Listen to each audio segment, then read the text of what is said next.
So in this video, we're going to talk about what I call composite generators, that just generators built on top of other generators. So quick review of generator. This is a sequential number generator. It basically gives us numbers from 0 all the way to the n parameter specified here, exclusive. So I can use it in a loop. It's an iterable. So here it's just, give me a bunch of numbers. Now we know this, the generator that we write is basically the same thing as kind of a rand. That's the same thing as rand, right? That's the same thing as rand end. So the question is, can we just use, in our sequential number generator, can we just use rand to produce the same output? So why don't you actually give that a try and see if it works? So yes, I will run this now, and yeah, it does exactly the same thing. Okay, so that's not surprising. Now let's do something a little more interesting.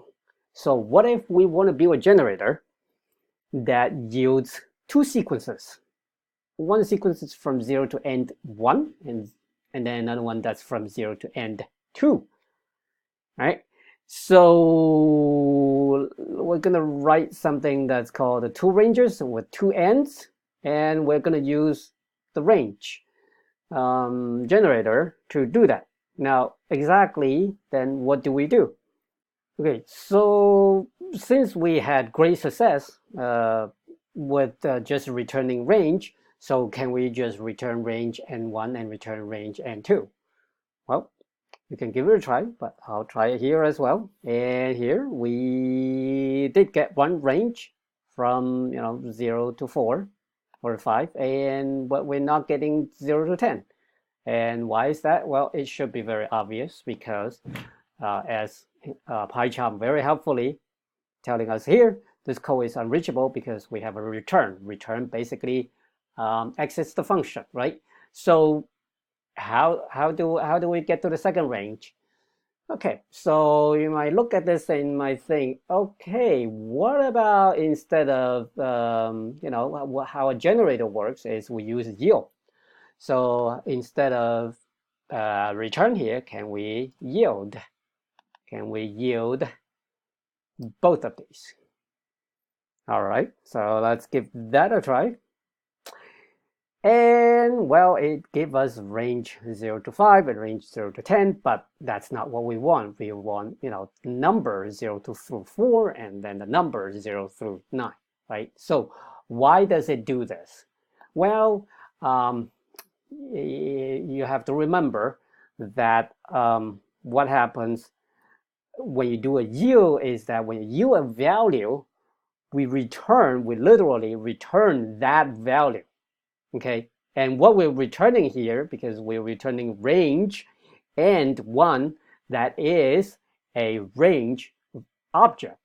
Okay, so we return the range object, but we're not iterating through it. Okay, when you're yielding something, you just return that value instead of iterating through it. So basically, we're yielding two values here inside this generator. And this loop, when it looped through the iterable or generator, we got the two range objects back. Okay, so that's not what we want.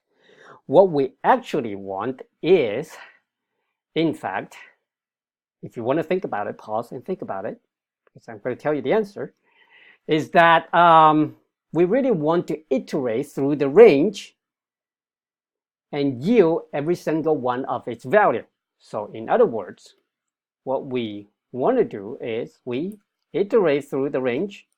For the I in the range, I'm going to yield every single one of the I. And then the same thing for every single I in the range. And 2, I'm going to yield that same I. Okay, now if we run it, then we finally are getting 0 through 4, and then 0 through none. Okay, so this is how you can build a generator on top of other generators, and you have to explicitly iterate through those generators. Now, you look at this and you say, this is something that could potentially happen often. Wouldn't Python be smart enough to, to allow us to do something simpler than having to iterate through those things ourselves? And the answer is yes. What we can actually do is, instead of saying yield here, we can say yield from. And same thing for the second generator, yield from.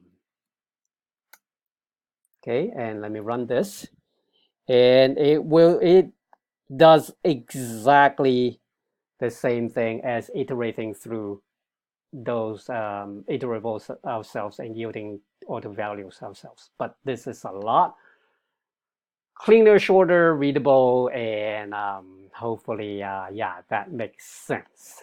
Okay, and let's see, that's that. And obviously, yes, one thing I want to say is when you use yield from, whatever you're yielding from, I mean, that thing must be an iterable, because yield from literally steps through that iterable and yield the individual values.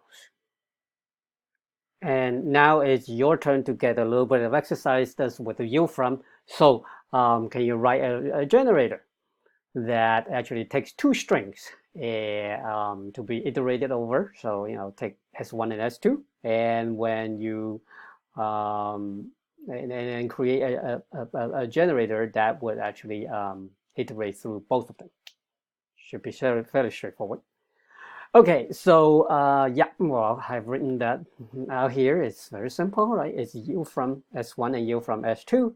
And if you run it, I guess I change ABC to 1, 2, 3. So it's yield print ABC and 1, 2, 3. So it's one generator that use two other iterables. And for those of you who wonder why I even bother with this, that's right. You really don't have to do this. You can very simply concatenate the two strings together, which makes one big string, and that one big string by itself is also an iterable. So you achieve the same thing with concatenation, but I just want to demonstrate the use of yield from. Okay, so I know the example that are shown here, they might seem a little contrived, but I promise you, yield from is actually very useful, especially when we talk about recursive iterables.